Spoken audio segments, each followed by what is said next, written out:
All right, so the next thing I want to talk about is the political current situation in Venezuela, because it's been a while since I've commented on that, and there's been some pretty crazy developments.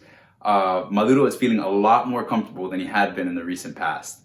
And this all started when Juan Guaido, who over 60 countries consider him to be the actual president of Venezuela, but he's the Speaker of the National Assembly, or at least he was. And that was the position that was sort of what allowed him to have that claim to the presidency since Maduro took over the other institutions. But basically, he goes to the National Assembly. I believe this was on January 6th, and he shows up for work, and there's supposed to be an election to elect the Speaker of the National Assembly. So he's looking to be reelected. But the delegates that were in Maduro's pocket actually barred Guaido from entering the National Assembly. And there's even this crazy picture online of him trying to climb over this fence and his suit tearing while there was these agents like forcibly keeping him out. So he goes with the legislators that still back him somewhere else, and he's reelected as the Speaker of the Assembly. We congratulate him, all that. But meanwhile, back in the actual National Assembly, this guy named Luis Parra, who used to be one of the opposition leaders, I guess he was bribed or bought out by Maduro, he becomes elected as the Speaker of the National Assembly, and the delegates that support him are in there. So then the next day, both Parra and Guaido call a meeting at the National Assembly. They call a session, and Guaido again is prohibited from entering. He's only allowed to go in there as a regular delegate, not the speaker. So after this, Maduro kind of just like seems to take a breath. He said that he's always had control of the situation in Venezuela. Everything's all good. He knew of the plan to overthrow him last spring. And basically, he's sitting pretty, and now he says that democracy has been restored. Now that the National Assembly is back to normal.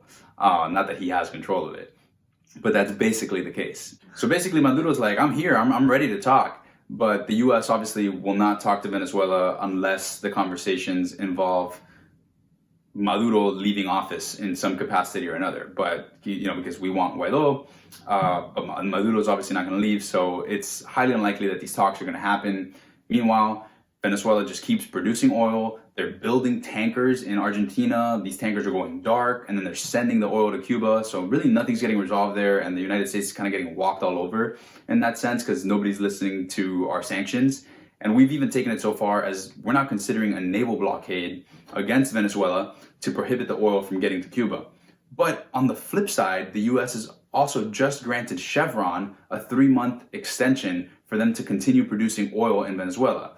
Now, Chevron actually has 4 joint ventures with PDVSA, which is the Venezuelan state oil company. And I read that they actually produce 25% of the oil in Venezuela. So super confusing, contradictory policies here. I mean, who knows what's going to win out in the end? Is it going to be democracy and what we claim we're fighting for? Or is it going to be American business interests? And as we just granted Chevron this extension. I mean, that was crazy for me to read. So basically, to wrap up on this, order does seem to slightly be restored in Venezuela for the time being, or at least that's the impression that Maduro's giving off, although it's not in favor of Maduro leaving office anytime soon, so it's probably going the wrong way. All right, guys, and my last point on this is that these kind of actually came out and said that even if Cuba was to make concessions to the U.S., because apparently, what the U.S. says is that all the sanctions that we're imposing on Cuba is because of their support for Venezuela, but even if Cuba was to make concessions to the U.S. and sort of give us what we want, stop supporting Venezuela so much, that it wouldn't make a difference. And he's absolutely right, because the only reason that we want to get at Venezuela and we want Maduro out of Venezuela is because we believe that Venezuela is what's holding up Cuba, and we want to get at Cuba. And so it would actually make no sense for Cuba to give concessions to us in hopes that anything would change for them, because the only reason we want Maduro out is to get Cuba out.